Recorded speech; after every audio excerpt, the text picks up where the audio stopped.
नमस्कार, आपका स्वागत है एक बार फिर से हमारे इस्माइल फैमिली चैनल पर। दोस्तों, श्रावण मास की सोमवती अमावस्या बहुत ही श्रेष्ठ शुभ मुहूर्त पर पड़ रही है।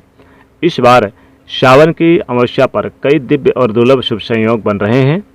दोस्तों, जिस माह में सोमवार के दिन अमावस्या होती है उसे सोमवती अमावस्या कहते हैं और इस साल श्रावण मास की अमावस्या सोमवार के दिन पड़ रही है। इसी वजह से ये सोमवती अमावस्या कहलाएगी। इस दिन कई सारे दिव्य और दुर्लभ शुभ संयोग भी बन रहे हैं। शिव नामक योग, वृद्धि नामक योग और ध्रुव नामक योग भी बन रहे हैं। दोस्तों, सावन के महीने में बारिश की वजह से चारों ओर हरियाली ही हरियाली छाई रहती है। इसी वजह से इस सावन अमावस्या को हरियाली अमावस्या भी कहते हैं, यानी कि इसे श्रावण अमावस्या, सावन अमावस्या, हरियाली अमावस्या भी कहते हैं। और सोमवार के दिन पड़ रही है तो इसे सोमवती अमावस्या भी कहा जाएगा। दोस्तों, हमारे धर्मशास्त्रों में सोमवती अमावस्या का खास महत्व है। दोस्तों, सोमवती अमावस्या की तिथि पर पवित्र नदियों में स्नान, ध्यान, दान और पितरों का तर्पण करने की परंपरा है। ऐसी मान्यता कि सोमवती अमावस्या के दिन यदि कोई व्यक्ति कुछ धर्म कर्म के दान करे, पितरों का तर्पण करता है तो उसके जीवन के कष्ट दूर होते हैं। आपको बता दें कि सावन में हरियाली अमावस्या पर शिव पार्वती के पूजन के साथ ही तुलसी, आम, बरगद, नीम आदि के पेड़ों को रोपने से देव और पितृ दोनों ही प्रसन्न होते हैं। दोस्तों, हरियाली अमावस्या पर पवित्र नदियों में स्नान के बाद दीप दान करने वाला मनुष्य विष्णु लोक को प्राप्त करता है। नारद पुराण के अनुसार इस दिन देव पूजा के साथ वृक्ष रोपण करने से आरोग्य लक्ष्मी की प्राप्ति होती है। काल सर्प दोष, शनि दोष और पितृ दोषों भी छुटकारा मिलता है। आपको बता दें कि सोमवती अमावस्या को पितरों को जल से तर्पण देने से पितृदोष शांत होते हैं। इस दिन आप पितरों को तृप्त करने के उपाय भी कर सकते हैं। अगर आप इस दिन तुलसी में ये एक चीज़ बांध दें तो माँ तुलसी की कृपा प्राप्त होती है और मिट जाती है जन्मों जन्मों की गरीबी। साथ ही उनका आशीर्वाद मिलता है और उनके आशीर्वाद से जीवन में सुख शांति बनी रहती है। दोस्तों, सोमवती अमावस्या के दिन महिलाएं अखंड सौभाग्य के लिए व्रत करती हैं। इस दिन प्रातः नदी में स्नान करने के बाद दान करने से पाप कटते हैं और अच्छे पुण्य की प्राप्ति होती है। इसके अलावा इस दिन पीपल के पेड़ की परिक्रमा करने से जीवन में सुख शांति आती है और पति की आयु दीर्घ होती है। चलिए जान लेते हैं कि सोमवती अमावस्या का शुभ मुहूर्त क्या है।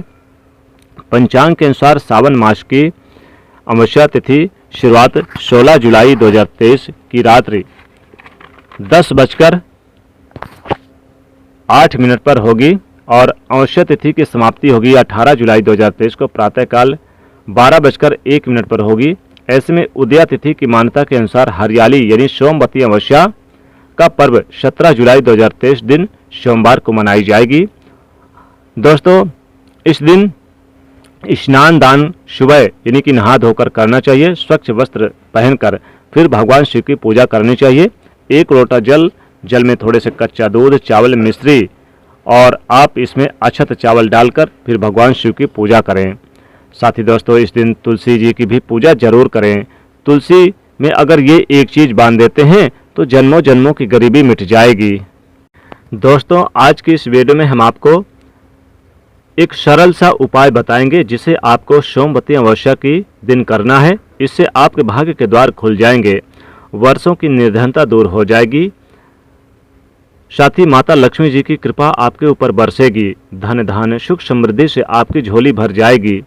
दोस्तों, तुलसी तो सब लगाते हैं लेकिन इस बात को बहुत कम लोग जानते हैं कि तुलसी के नीचे ये एक चीज़ बांधना बहुत ज़रूरी है, जिससे मिलता है तुलसी माता का ढेर सारा आशीर्वाद।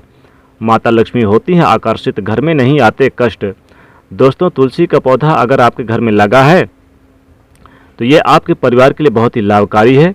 तुलसी के पौधे में देवी लक्ष्मी जी का निवास माना जाता है और नियमित रूप से तुलसी के पौधे की पूजा करने से लाभ अवश्य मिलता है। वेद पुराण में इसके बारे में विस्तार पूर्वक बताया गया है, लेकिन इसी के साथ आप जानते हैं तुलसी के नीचे ये चीज़ बांधना भी है ज़रूरी। माँ तुलसी की वो सारी खुशी मिल जाएगी जिसके आप हकदार हैं, लेकिन तुलसी के नीचे ये एक चीज़ बांधना बहुत ज़रूरी है, खासकर सोमवती अमावस्या के दिन।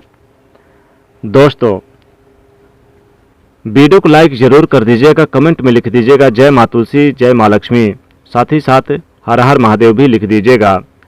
दोस्तों, भारतवर्ष में ही नहीं बल्कि संसार के लगभग अधिकांश देशों में तुलसी को पवित्रता की दृष्टिकोण से देखा जाता है। अनेक औषधि गुणों में भरपूर तुलसी का धार्मिक महत्व भी है। अनेक धार्मिक अनुष्ठानों और तांत्रिक प्रयोगों में इसका उपयोग होता है।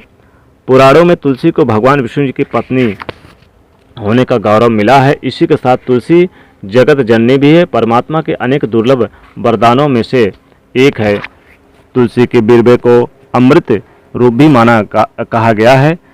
तुलसी का पौधा लगा जहाँ होता है वहाँ पर ब्रह्मा विष्णु शिव यानी कि त्रिदेवों का निवास स्थान होता है। और तुलसी की पूजा करने से महापातक भी उसी प्रकार नष्ट हो जाते हैं जैसे सूर्य के उदय होने पर अंधकार नष्ट हो जाता है। शास्त्रों के अनुसार जिन घरों में तुलसी का पौधा हरा भरा रहता है उस घर में सुख शांति और समृद्धि बनी रहती है। भगवान विष्णु जी की पूजा और प्रसाद में तुलसी का पत्ता होना सबसे ज़्यादा जरूरी माना जाता है, क्योंकि इसके बिना पूजा अपूर्ण मानी जाती है। इन्हीं कारणों से सभी हिंदू परिवारों में तुलसी का पौधा जहां लगा होना बहुत ज़रूरी हो जाता है। अगर आपके घर में भी तुलसी का पौधा है तो सुख शांति और समृद्धि के लिए तुलसी का पौधा अपने घर पे जरूर लगाएं और तुलसी को आप एक चुनरी अवश्य ओढ़ाएं। अक्सर लोग जाने अनजाने में कई गलतियां कर देते हैं। वो तुलसी का पौधा तो लगा लेते हैं लेकिन वो लोग तुलसी के पौधे को खाली रखते हैं, उनमें चुनरी नहीं ओढ़ाते, जिसके कारण उन्हें फलों की प्राप्ति नहीं हो पाती। हमेशा याद रखें, माता रानी को चुनरी अवश्य ओढ़ाएं। तुलसी माता को बगैर चुनरी नहीं रखनी चाहिए, उन्हें एक चुनरी जरूर उन्हें बांध देनी चाहिए।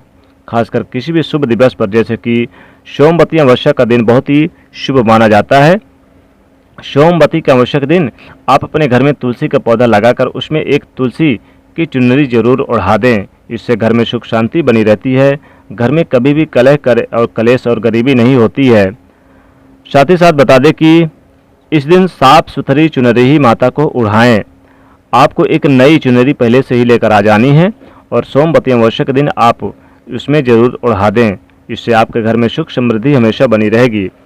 तुलसी के पास कुछ चीज़ें भूलकर भी न रखें, जैसे तुलसी में आप शिवलिंग, गणेश भगवान की प्रतिमा, माता पार्वती यानी कि इन लोगों की प्रतिमा, शिव परिवार की प्रतिमा बिल्कुल भी ना रखें। गंदे कुचैले मचैले कपड़े भी ना रखें। झाड़ू पोछा भी आप तुलसी के पास ना रखें। साफ सुथरा का विशेष ध्यान रखें। गंदगी बिल्कुल ना करें। कूड़ा कचड़ा लगाकर भी ना रखें। कपड़े बिल्कुल ना सुखाएं। जूता चप्पल को दूर हटा दें। दोस्तों, तुलसी जितनी साफ सुथरी रहेगी घर में उतनी ही लक्ष्मी जी की प्राप्ति होगी। तुलसी के पास नित्य शाम को एक घी का दीपक जरूर जलाएं। इससे आपके घर में माँ लक्ष्मी कृपा हमेशा बनी रहती है। दोस्तों, तुलसी में आप सोमवती अमावस्या के दिन एक लाल मौली धागा जरूर बांधें। लाल मौली धागा बांधने से घर में सुख समृद्धि की कृपा बरसेगी। कभी भी धन की कमी नहीं होगी। अनेक जन्मों की गरीबी मिट जाएगी। तत्काल गरीबी मिट जाएगी। एक लाल मौली धागा ले लें और लाल मौली धागा को अपनी मनोकामना बोलते हुए तुलसी के नीचे बांध दें। दोस्तों, इसे यूं ही बंधे रहने दें। आपकी कैसी भी मनोकामना हो, कैसी भी परेशानी हो, कष्ट हो, दुख हो, गरीबी हो, दरिद्रता हो, वो दूर हो जाएगी। और अगर लाल मौली धागा नहीं है तो एक चुनरी ही आप तुलसी पर जरूर बांधें। इससे भी आपकी मनोकामना पूरी हो जाएगी। दोस्तों, लाल मौली धागा बहुत ही शुभ होता है। इसे चुनरी पर जरूर बांधना चाहिए, खासकर अमावस्या तिथि के दिन। इससे माता लक्ष्मी कृपा बरसती है। तो दोस्तों, अगर आप एक लाल मौली धागा ले लें और उसमें 5 लौंग बांधकर और आप तुलसी के नीचे बांधे अपनी मनोकामना बोलते हुए, तो तत्काल गरीबी मिट जाएगी। तो इस प्रकार से ये उपाय जरूर करें। दोस्तों, आशा करते हैं ये वीडियो आपको काफ़ी अच्छी लगी होगी, इसलिए कमेंट सेक्शन में जरूर लिख दीजिएगा जय माँ लक्ष्मी, जय माँ तुलसी, और वीडियो को लाइक करके दोस्तों के बीच अधिक से अधिक से शेयर जरूर कर दीजिएगा और चैनल से जुड़ने के लिए सब्सक्राइब कर लीजिएगा। जय माँ लक्ष्मी, जय माँ तुलसी।